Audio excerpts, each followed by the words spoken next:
now, laying the roof, 18mm T&G OSB. All the roof timbers have been cut, shaped, sized. Noggins are in place, 5x2 timbers, double singles as we explained in the last video. Each joint is filled with 5-minute polyurethane glue, expanding glue, keeps it all together, keeps it tight, keeps it weatherproof. All the OSBs are going down now. Sam's putting the glue in, as we can see over there. Had a bit of an accident with the glue lid, but it's working okay. We're resourceful, gaffer tape fixes everything. We're going to go around the edges after and support the overhangs there. We've got a 150mm overhang. Yep. On each edge.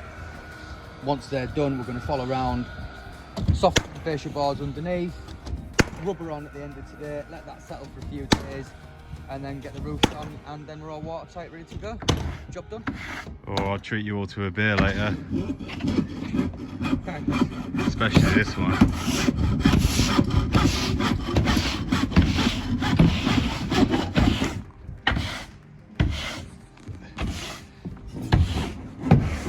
That's the roof fully OSB'd. Weathered. We're all ready for the rubber now.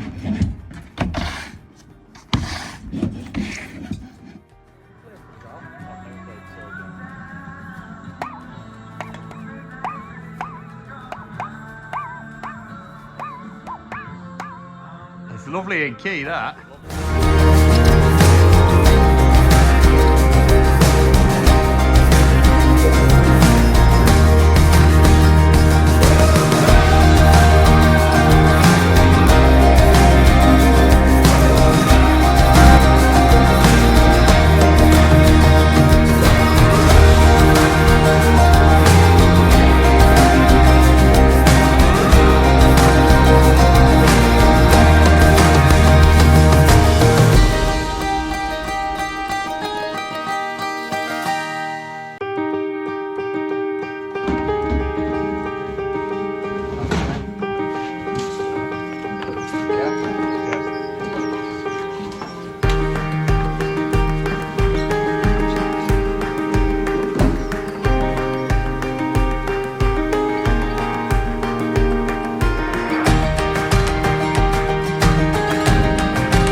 So we are now at the insulation stage.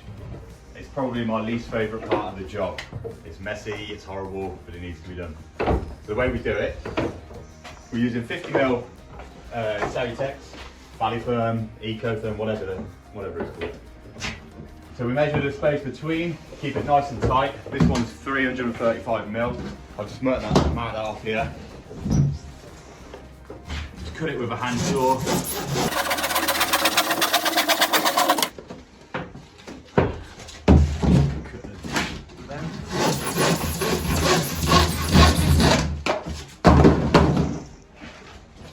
So what we do, we push it right to the back.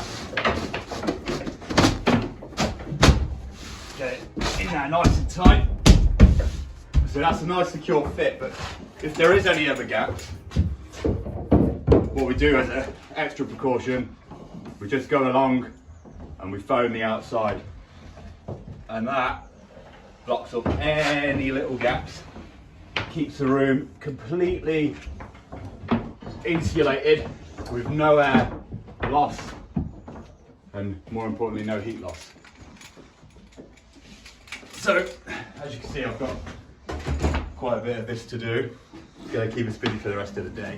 What we are doing, first fixing the electrics and running through it quick.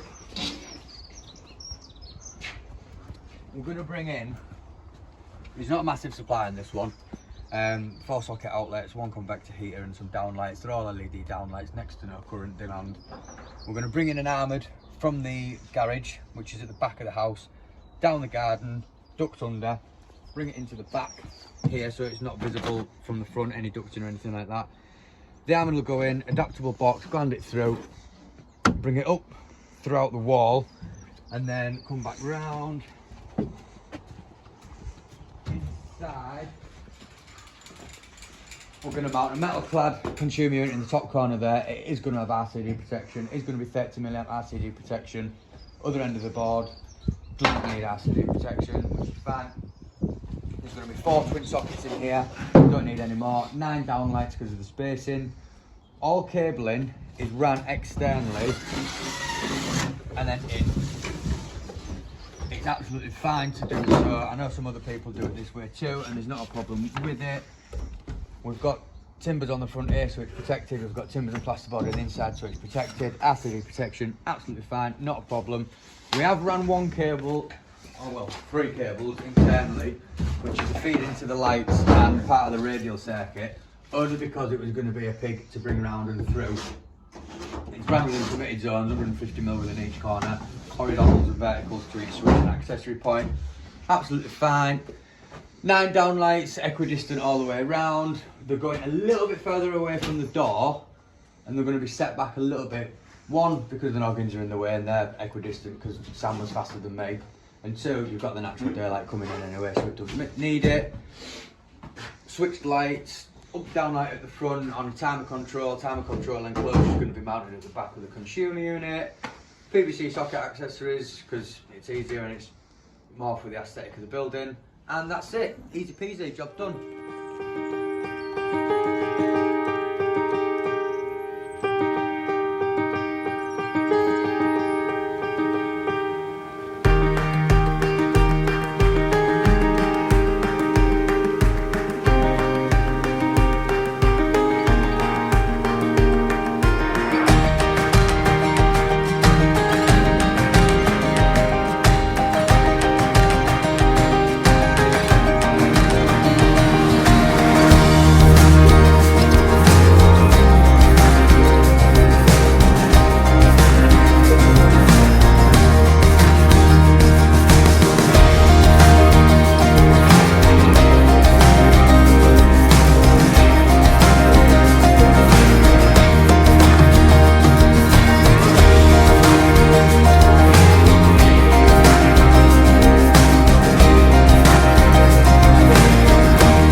Roundup of the end of week 2, show you where we're at and what we're doing. We have counterbattened all the outside, wrapped it in visible membrane all the way around.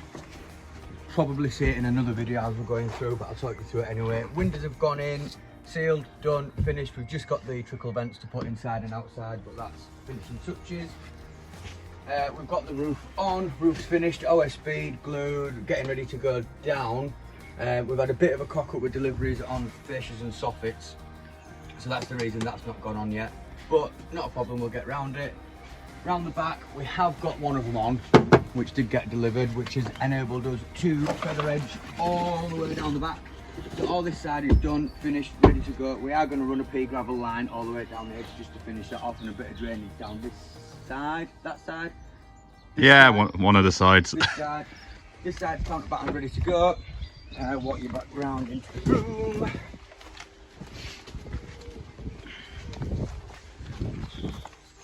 So internally, this week, because I had a bit of a delay with the fascias and soffits moved in, we'd rather finish it out and come in, but nevertheless we've done it.